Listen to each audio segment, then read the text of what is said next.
the market would drop 2,000 or 3,000 points the first day, another couple thousand the second day, and a few members were even told that there would be martial law in America if we voted no.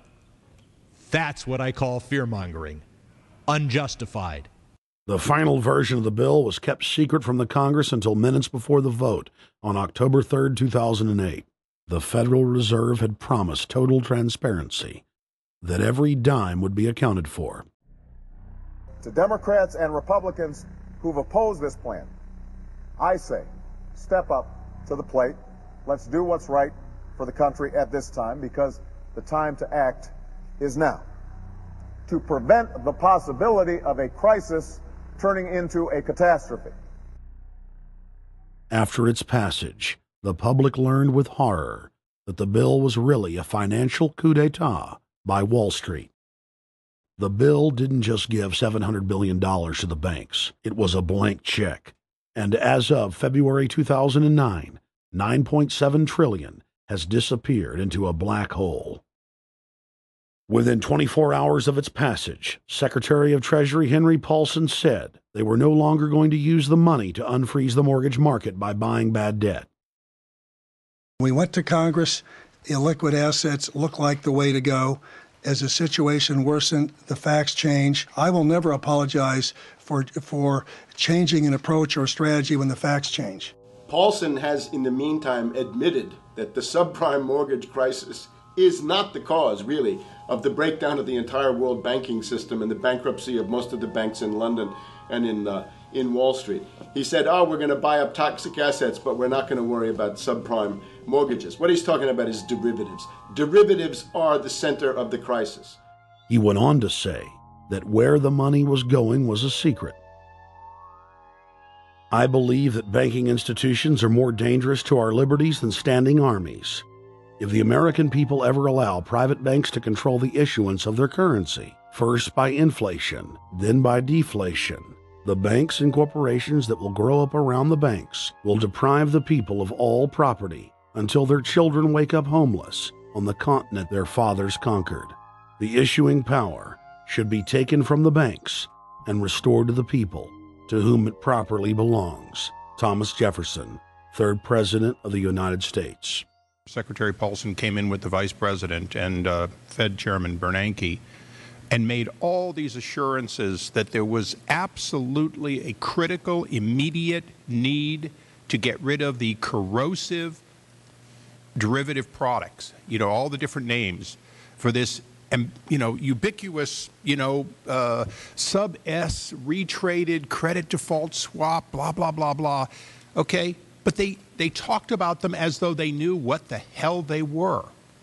You got the money and you immediately said, what items, what auction? Now, the Treasury just basically cut that out of the bill. And what we have here is a situation where banks are hoarding the money that they're getting from the TARP. They're using the money to purchase other banks. And all of a sudden, the Treasury sent a signal to the banks, forget about it. We're going to give you the money that you want, and you do what you want with it. Unless you direct it specifically, it's not going to happen. I don't think anyone questions, Mr. Kashkari, that you're working hard. Our question is who you're working for. Throughout its passage, President Bush and Senator Obama worked in tandem to get Congress to pass the bill, without even having time to read it, despite the fact that in major polls, 98% of the American people were against the bill. The leadership in both parties were for it. And I really want to commend Barack Obama, because as we were involved in the this and that and different provisions of the bill to persuade people, he really gave them confidence that this was the right decision for the American people, even though it wasn't, in our view, a great bill for them to vote on. I want to take a particular moment to also thank an individual who's not here, and that is Barack Obama, who made numerous calls not only to all of us, but to members of our caucus, and helped us gather the votes on the Democratic side to pass this legislation. Bank heads then bragged to the press that they were hoarding the bailout money and using it to buy up smaller, healthy banks and insurance companies. Their plan was working like a charm. Next, the central bankers loaned the federal government back $787 billion of our own money at interest for President Obama's so-called stimulus package. And just like the banker bailout, Congress was given less than an hour to read the 1,070-page-plus stimulus bill. Barack Obama, who had pledged on the campaign trail to wait 5 days before a bill could be voted on so that the Congress and the people could have a chance to read it, said that the stimulus was too important and it had to be passed before anybody could see it or read it, or the crisis would turn into a catastrophe. Doing little or nothing at all will result in even greater deficits, even greater job loss, even greater loss of income, and even greater loss of confidence.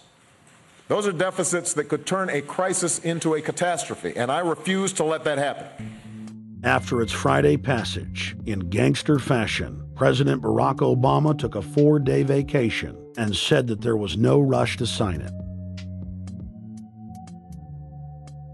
The spending bill was really a takeover bill, designed to further federalize the states and to pay off rich donors that had donated to both parties.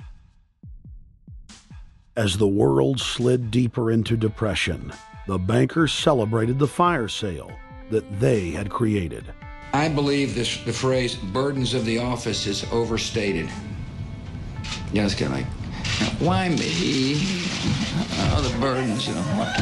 Why did the financial collapse have to happen on my watch? It's just pathetic, isn't it? Self-pity. And I don't believe President-elect Obama will be full of self-pity. With their access to unlimited fiat capital, they could now buy up sectors of the world economy not already controlled by them. For over a century, the Anglo-American establishment had worked to bring the world system to this point: artificially engineered global bankruptcy.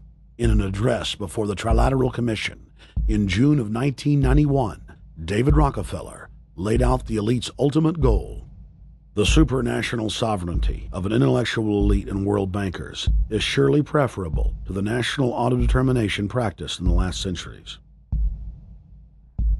Now that the bankers were holding the world hostage, they issued their ultimatum. The only solution to restart the global economy would be to set up a planetary government ruled by a new Bank of the World, a Bank of the World owned and controlled by them. Suddenly, hundreds of prominent publications announced the solution: the people's only salvation. Time magazine, in an article titled "The New World Order," said that the new super bank would control the world's currencies and set interest rates, and that the new bank would, quote, knock the heads of bad countries like the United States. At a meeting of central bank heads and finance ministers dubbed Bretton Woods II, the plan for world government was unveiled by the very bankers that had engineered the collapse. Formerly sovereign countries would now pay their taxes directly to the banking cartel. Hundreds of new carbon taxes, controlling every facet of human activity, would only be the beginning. Now all the elite had to do was to sell the public on accepting the final phase of their takeover. And it's Obama's job to sucker the public into standing down so the bankers' agenda can move forward